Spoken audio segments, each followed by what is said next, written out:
Some days there's nothing but ideas. Others, our brain seems to go empty. There's just nothing there. And that's okay. There's no need to panic. I will help you out with a few tips with things you can do. So hello everyone, hope everything's going good with you. So the first thing, and I think this is a really fun one, is to join some drawing challenges. Things like draw this in your style or outfit of the day, 6 fun arts, draw whatever you're wearing right now, and many others. From time to time, people will come up with something new on social media, and these challenges can be really fun. First, you don't really need to think about what to draw. You already got it. You either have to draw your own version of someone else's art, as long as they posted it as a challenge, or just draw one of your favorite outfits that you wore on the past few days. Even if it's pajamas, maybe they're really cute, they're really comfortable and you love wearing them. If they make you happy, you can just draw that. You can also ask people to recommend you characters for you to draw fan art, or even ask for outfits for you to draw your own characters with. There's many fun challenges around, and asking people that follow you or asking your friends is already a way for you to get new ideas. And if any of these challenges pique your interest, it's a good change of pace from having to think of an idea and a whole new concept to draw. In line with challenges, another thing you can do is look up for some prompt lists and give them a go. I do have some free packs on Gumroad, so check those out and have some fun with them. I think that using prompts is really fun, and again, you don't really have to think about the theme or the idea itself. You're already given a word and now you have to work with it. But the thing with it sometimes is that it can feel like a chore. You don't need to draw them every day, or for example, if one of the prompt words doesn't speak to you in that particular day, look for other that does. The idea of these kinds of challenges is for you to relax, experiment and have fun. So don't overwhelm yourself with it. You can challenge yourself into drawing a prompt a day, or just take your own pace and draw what makes you happy. Alright, so next on the list is learn something new. You might be tired of doing the same kind of thing over and over, so it's good to do something different from time to time.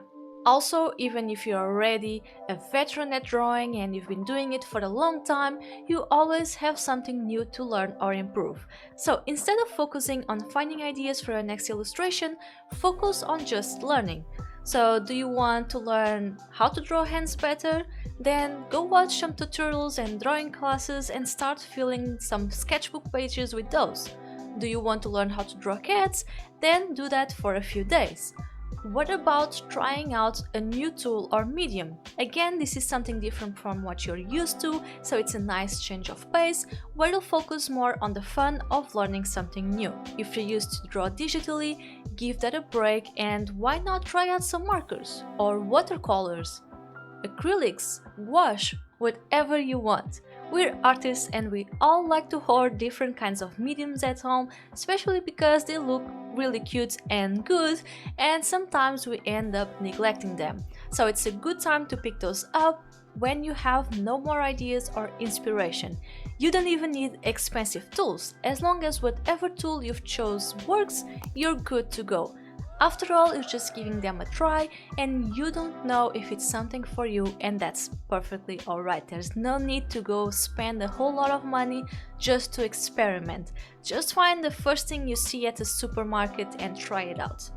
Also, you don't need to draw anything in particular. You can paint something really abstract, just paint some circles, some weird shapes, and you're fine. Grab some stuff that's lying in your room, gather them together and draw them. The idea here is for you to distance yourself from the usual kind of work you do and try to get inspiration from elsewhere. And in the end, you might even find a new medium that you enjoy working with. Now, next on my list of things to do when you got no ideas is just draw some studies of things you find interesting. It can be people, clothing, sceneries, anything you want really. But I always find very refreshing to take a break from my usual illustration work and do some studies. First of all, I'll always learn something new. Second, I don't draw in my usual style. Even if I enjoy the style I usually work with, it's really nice to take a break from it and do something different. I realized that when doing studies, my lines become much more relaxed. I'm not worried about drawing those clean lines, and instead I'm going for something with a more of an unfinished look. This goes both with lines and coloring, because deep down this is what studies are. They're not supposed to be finished, polished pieces. They're studies, sketches, something you do to learn or just to warm up and have some fun. So grab some references that you enjoy and do studies based on those. The important thing here is to not worry a lot about the end result, but enjoy the whole process. Finally, and this one might sound a bit counterproductive, but I believe it's really important. Take a break. Sometimes we have no inspiration, our minds are blank, and we can't just come up with something new to draw. And the reason for that might be because we're starting to burn out. You don't always need to create and be productive. It's okay to not draw every single day. Actually, it's very much recommended. So there's time to create, but there's also time to rest and do other things that we enjoy, so we get that inspiration back. And these are all the tips I have for you today. I hope they help you. Like and subscribe if you enjoyed this video, and as always, keep on drawing. And sometimes rest.